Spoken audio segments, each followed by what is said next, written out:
Hello friends, അപ്പോൾ ഞാൻ ഇന്ന് ഈ വീഡിയോ ചെയ്യുന്നത് ഒരു ക്ലേ ആർട്ടാണ്. അപ്പം തംബ്നെയിൽ കണ്ടതുപോലെ നമുക്ക് ഒരു മിനിയേച്ചർ ദോശ തയ്യാറാക്കാം. അപ്പോൾ അതിനായി ഞാനിവിടെ മോൾഡിറ്റിൻ്റെ ക്ലേ ആണ് എടുത്തിട്ടുള്ളത്. ഇതിൻ്റെ റെസിൻ ബേസും ഹാർഡ്നറും ഉണ്ട്. ഇത് രണ്ടും ഒരേ ക്വാണ്ടിറ്റിയിൽ എടുത്തിട്ട് മിക്സ് ചെയ്യാണ് വേണ്ടത്.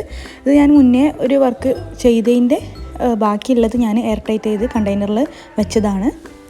അപ്പോൾ അത് രണ്ടും ഒന്നായിട്ട് എടുത്തിട്ട് മിക്സ് ചെയ്യാം. കുറച്ച് ബേബി പൗഡർ ഞാനിവിടെ എടുക്കുന്നുണ്ട്. ഇതൊരു കുറച്ചുകൂടി കട്ടിയാവാൻ വേണ്ടിയിട്ടാണ് ഇങ്ങനെ പൗഡർ യൂസ് ചെയ്തിട്ട് മിക്സ് ആക്കുന്നത്. അപ്പോൾ നന്നായിട്ട് മിക്സ് ആക്കിയിട്ട് എടുത്തിട്ടുണ്ട്. ഇതിൽ നിന്ന് കുറച്ച് മാത്രം എടുത്തിട്ട് നമുക്കിങ്ങനെ പരത്തി കൊടുക്കാം. ഞാനിവിടെ പെന്ന് ഉപയോഗിച്ചിട്ടാണ് ഇങ്ങനെ പരത്തി കൊടുക്കുന്നത്. സാധാരണ പെന്നില്ലേ, അത് ഉപയോഗിച്ചിട്ടാണ് ഇങ്ങനെ പരത്തുന്നത്. അപ്പോൾ ഈ പരത്തിയെടുത്തതിന് ശേഷം ഞാനൊരു അടപ്പെടുത്തിട്ട് ഇങ്ങനെ റൗണ്ട് ഷേപ്പിൽ കട്ട് ചെയ്തെടുക്കുന്നുണ്ട്.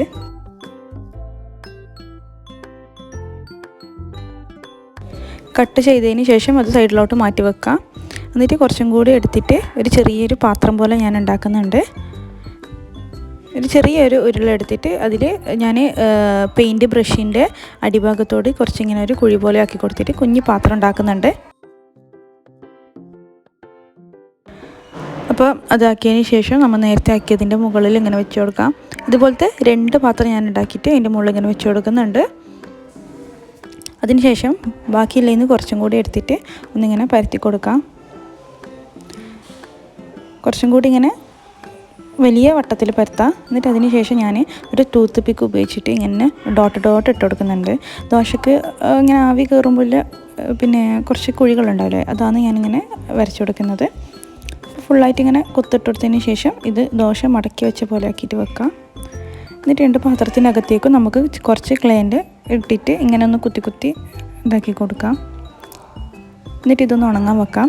അപ്പം ഒരു ദിവസം ഫുള്ള് കഴിഞ്ഞിന് ഉണങ്ങാൻ വേണ്ടിയിട്ട്. അപ്പം അങ്ങനെ ആയിക്കഴിഞ്ഞതിന് ശേഷം ഞാൻ പെയിൻറ്റ് ചെയ്യാണ് ചെയ്യുന്നത്. ആദ്യം ബ്രൗൺ പെയിൻ്റാണ് പാത്രത്തിന് കൊടുക്കുന്നത്.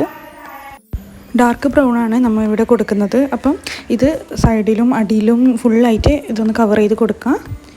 ഫുള്ളായിട്ട് കൊടുത്തതിന് ശേഷം ഇത് ഒരു സൈഡിലോട്ട് ഉണങ്ങാൻ വേണ്ടി മാറ്റി വെക്കണം. അപ്പോൾ ഇത് ഫുള്ളായിട്ട് കൊടുത്തിട്ടുണ്ട്. പിന്നെ ഇത് സൈഡിലോട്ടേക്കൊന്ന് മാറ്റി വെക്കുന്നുണ്ട്. പിന്നെ അടുത്തതായിട്ട് ഈ ദോശ ഒന്ന് എടുക്കാം. എന്നിട്ട് അതിലേക്ക് ഞാൻ വൈറ്റ് പെയിൻ്റാണ് കൊടുക്കുന്നത്.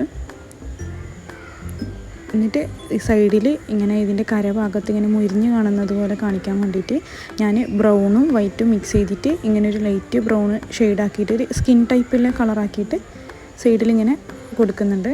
ഇതിൻ്റെ കരഭാഗത്ത് മാത്രം ഇങ്ങനെ കൊടുത്തു കൊടുക്കുന്നുണ്ട്. പിന്നെ കുറച്ച് ഡാർക്ക് ബ്രൗൺ എടുത്തിട്ട് ഇങ്ങനെ സൈഡിലൊക്കെ ഇടയ്ക്കിടയ്ക്ക് ഇങ്ങനെ കുറച്ചുകൂടി മുരിഞ്ഞ പോലെ കാണിക്കാൻ വേണ്ടിയിട്ടാണ് ഇങ്ങനെ കൊടുക്കുന്നത്. എന്നിട്ട് ഇതിൻ്റെ നമ്മൾ വെള്ളം അടിച്ച ഭാഗത്ത് ഇങ്ങനെ ഒരു ബ്രൗൺ ഷെയ്ഡ് ഇങ്ങനെ കൊടുത്തു കൊടുക്കാം. എന്നിട്ട് കൈ കൊണ്ട് ഇങ്ങനെ ഒന്ന് ചെറുതായിട്ടൊന്ന് ബ്ലെൻഡ് ചെയ്ത് കൊടുക്കാം. അങ്ങനെ ജസ്റ്റ് ഒരു ദോശൻ്റെ റിയാലിറ്റി തോന്നാൻ വേണ്ടിയിട്ടാണ് ഇങ്ങനെ ബ്രൗൺ കൊണ്ട് ഇങ്ങനെ വരക്കുന്നത്. ഇങ്ങനെ ഒന്ന് മുരിഞ്ഞത് കാണിക്കാൻ വേണ്ടിയിട്ടാണ് ഇങ്ങനെ ബ്രൗൺ യൂസ് ചെയ്തിട്ട് തന്നെ വരക്കുന്നത്. അപ്പം പെയിൻറ്റ് ചെയ്ത് കഴിഞ്ഞിട്ടുണ്ട്. അപ്പോൾ ഇത് നന്നായിട്ട് ഉണങ്ങിയിട്ടുണ്ട്. ഇനി നമുക്കിതിൻ്റെ ഈ കുഞ്ഞു പാത്രത്തിന് വൈറ്റ് കളർ കൊടുക്കുകയാണ് വേണ്ടത്. അപ്പം ശരിക്കും ബ്രൗൺ ഉണങ്ങാത്തതുകൊണ്ടാണ് ഞാനിപ്പോൾ കൊടുത്തരാം. ആ ബ്രൗൺ ഷെയ്ഡ് ഇങ്ങനെ ഇളകി വന്നത്. അപ്പോൾ അത് നന്നായിട്ട് ഉണങ്ങി കഴിഞ്ഞിട്ടാണ് ഫുള്ള് വൈറ്റ് അടിക്കുക.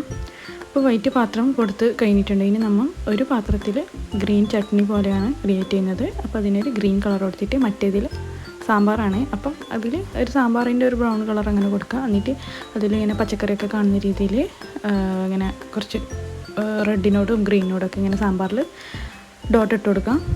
അതിന് ശേഷം ഞാൻ ഫെവിക്കോൾ യൂസ് ചെയ്തിട്ട് നന്നാക്കിയ ദോശ ഈ പാത്രത്തിലൊന്ന് ഒട്ടിച്ച് കൊടുക്കുന്നുണ്ട്. അപ്പോൾ ഇങ്ങനെ വെച്ചിട്ട് നന്നായിട്ടൊന്ന് ഒട്ടിക്കണം.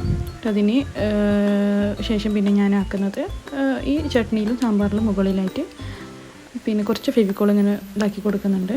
അപ്പോൾ ഇത് ഉണങ്ങുമ്പോൾ നല്ല രീതിയിലുണ്ടാവും കാണാൻ വേണ്ടിയിട്ട്. അപ്പോൾ ഇതിങ്ങനെ എല്ലായിടത്തും ഇങ്ങനെ സ്പ്രെഡ് ചെയ്ത് കൊടുക്കാം. അപ്പോൾ ഇത് നന്നായിട്ട് ഇങ്ങനെ ഉണങ്ങാൻ വെക്കാം. നല്ലതായിട്ട് ഡ്രൈ ആയതിന് ശേഷം നമുക്കിത് എടുത്ത് നോക്കാം. അപ്പോൾ ഇത് നമ്മുടെ ദോശ അടിപൊളിയായിട്ട് റെഡി ആയിട്ടുണ്ട്.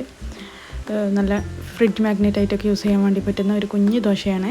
മസാല ദോശയും ചട്നിയും സാമ്പാറൊക്കെ ആയിട്ട് അടിപൊളിയായിട്ടുണ്ട്. ഇതിൻ്റെ അടിഭാഗത്ത് മാഗ്നറ്റ് ഒട്ടിച്ചിട്ട് നമുക്കിത് ഫ്രിഡ്ജ് മാഗ്നറ്റായിട്ട് യൂസ് ചെയ്യാൻ വേണ്ടി പറ്റും. അപ്പോൾ എൻ്റെ വീഡിയോ ഇഷ്ടപ്പെട്ടിട്ടുണ്ടാവുമെന്ന് വിചാരിക്കുന്നു. ഇഷ്ടപ്പെട്ടാൽ ലൈക്ക് ചെയ്യുക, ഷെയർ ചെയ്യുക, സബ്സ്ക്രൈബ് ചെയ്യുക. താങ്ക്